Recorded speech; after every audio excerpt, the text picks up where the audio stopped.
Hello everyone, we are from Group 6. In this assignment, we analyze the strategic transformation of KTMB freight operations. We analyze how integrated supply chain management, digital innovation, and green logistics can overcome existing infrastructure bottleneck to enhance Malaysia's national logistic competitiveness. Let's begin this presentation by introducing our case study on the Kereta Api Tanah Melayu Berhad or KTMB. It is essential to understand that KTMB is a far more than just a railway company. It is also a vital piece of Malaysian national infrastructure. With regional trade expanding rapidly, there is a powerful push to strengthen its freight division.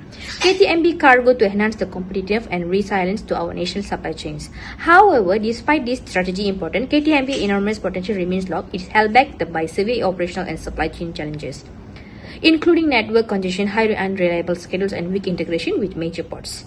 This shortcoming make it incredibly difficult for KTMB to compete effectively with road transport, even though the rail is inherently more efficient and environmental friendly.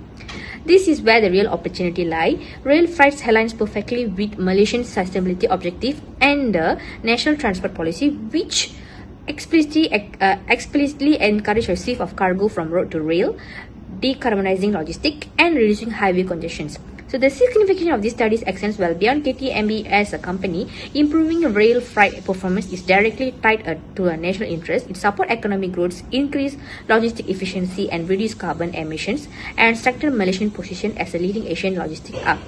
Our research objectives support this goal. First, we aim to identify the key supply chain and operational issues that limit KTMB's freight performance and multimodal transport. Second, we analyze how KTMB can better utilize its railway infrastructure, leverage green logistics, and strengthen integration with ports and dry ports to improve its role in Malaysia's supply chains. Third, we evaluate how digital technologies and strategic supply chain practice can help transform KTMB into a modern logistics solution provider, focusing on long-term capability building. And together, these objectives ensure a study move beyond identifying problem to mapping a clear strategy path away for modernizing and sustainable growth. Now, let's recap the core case. We will delve into the case of KTMB Freight, historic operators facing a critical juncture. Established all the way back in 1885 as the Federated Malay States Railway to transport tin ore, this government-owned entity has evolved from moving bulk commodities like rubber to handling over 6 million tons of modern containerized cargo each year. However, this volume masks a deeper problem. Despite its scale, KTMB freight captures a startlingly low, less than 5% of Malaysia freight market. This poor performance is the direct result of five several interconnected bottlenecks. First, its infrastructure is largely outdated with extensive single-track sections, causing major scheduling delays and conjunctions. Second, there is a critical shortage of locomotives and freight wagons, meaning cannot even use the available network capacity fully. Third, the system is plagued by constant maintenance hits, as aging tracks and train leads to unpredictable and disruptive downtime. Fourth, and crucially, its integration with major ports like Port Klang is weak.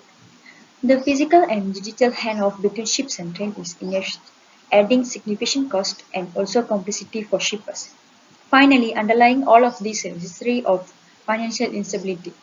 KTMB has incurred massive losses, often using profits from its freight division to cross-subsidize of other part of its business, which threats KTM cargo of the vital investment it needs to modernize. These challenges are shaped by the key entities include the Malaysian government as its sole owner, MMC, Ports as a joint venture partner for the port connectivity, and CRRRC, a Chinese firm whose massive rolling stock leasing a deal now is under government investigation. This is the critical challenge that our research aims to address. As you all can see in the slide, I will begin with the data analysis addressing research objective 1, so which examines the structural and operational constraints affecting KTMB freight performance. As shown in figure below, rail freight accounts for less than 5% of Malaysia's total freight movement, while road transport dominates the approximately 90%. This indicates a severe competitive imbalance. This pattern suggests that rail is not positioned at primary logistic backbone, but rather as a marginal alternative. Infrastructure data further explain this imbalance. Several freight routes remain single track, limiting train frequency and reducing scheduling flexibility. When combined with passenger priority routing, flight services experience operational constraints. Financially, annual maintenance expenditure of approximately 257 million ringgit consumes a substantial portion of operating resources. This limit capital reinvestment into freight expansion or digital services. Okay, so the overall pattern here is structural constraints reinforced by financial allocation imbalance. These findings directly answer research question 1. KTMB's freight underperformance is not due to demand absence but systemic operational and investment limitations. Furthermore, this slide continues the data analysis and begins linking to research objective 2. Figure below shows clear freight volume volatility over time. Notably, after fare adjustments, freight volumes decline significantly, which indicates strong price sensitivity and weak customer retention mechanism. In competitive freight market, reliability and cost efficiency are critical determinants of model choice. The volatility pattern suggests that KTMB lacks strong relational integration with logistic partners and shippers. Additionally, although KTMB connects to major port, operational synchronization between rail schedule and vessel arrivals remains limited. So this reduces multimodal efficiency and encourages road substitution. So the trend identified here is instability driven by integration weakness and limited service flexibility. So this analysis answers both research question 1 and partially research question 2 by demonstrating that fragmented coordination and pricing sensitivity reduce rail competitive position. Thank you. Moving on to this slide, present the key findings and their implications in relation to research objective 2. Figure above shows that Port Klang handles over 15 million TEUs annually with steady growth in container throughput. However, despite that scale, most inland cargo movement continues to rely on road transport. The pattern observed here is a structural disconnect between port capacity, expansion, and rail freight utilization. This suggests the KTNB is not effectively capturing port-generated cargo flows. The implication is significant.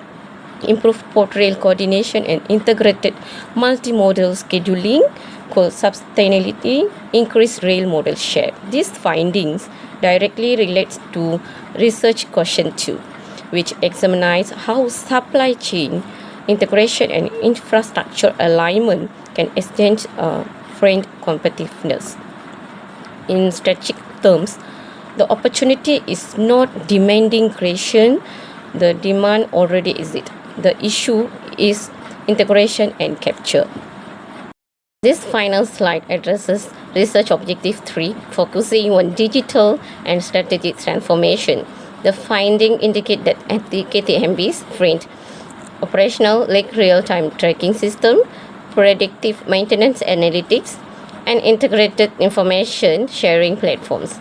The pattern here is limited visibility and reactive operational management. In modern supply chains, digital integration enables transparency, reliability, and customer confidence. Without these capabilities, rail struggles to compete with highly responsive and logistic providers. The implication is that transformation must go beyond infrastructure upgrades. KTMBs must implement not basic tracking, predictive analytics for maintenance observations, and digital documentation platforms to reduce processing delays. Strategically, KTMB must reposition itself from a traditional rail operator to an integrated logistics solution provider. Only through digital integration and multimodal coordination can rail increase competitiveness and sustainability within Malaysia's freight ecosystem. Now let's move on to our recommendations. We listed four recommendations here to address the problems. Starting with the core recommendation, the most critical shift is adopting a freight-first investment approach. Currently, funding prioritizes passenger services, which will limit freight capacity and create delays. By allocating dedicated funds specifically for the freight infrastructure, locomotive, wagons, and terminal upgrades, KTMB can improve reliability and scheduling flexibility. And reliability is actually the main factor that determines whether shippers choose rail or road. The next recommendation is strengthening multimodal integration. Even though KTMB connect to the major port, coordination is still fragmented. So KTMB need to reposition itself as a logistic integrator by synchronizing schedule with ports, working closely with trucking partners and expanding dry ports as an inland consolidation hub. When transport mode operate as a one system instead of separately, cargo move faster and cost decrease. The third recommendation is the digital transformation. Limited tracking and manual processes reduce efficiency and visibility. Implementing real-time tracking, predictive maintenance, and integrated digital platform would improve decision making, reduce downtime, and increase customer confidence. In today's logistic industry, digital capability is no longer optional. It is the requirement for the competitiveness. The fourth recommendation is the commercializing rail's environment advantage. Rail fleet already produce lower emissions than road transport, but this benefit is not fully leveraged. By providing carbon reports, green contract, and sustainability branding, KTMB can attract environmentally conscious companies and secure long-term business partnerships. Now moving to the second slide, this transformation cannot happen overnight, which is why phase strategy is necessary. So we have proposed a strategic supply chain management plan.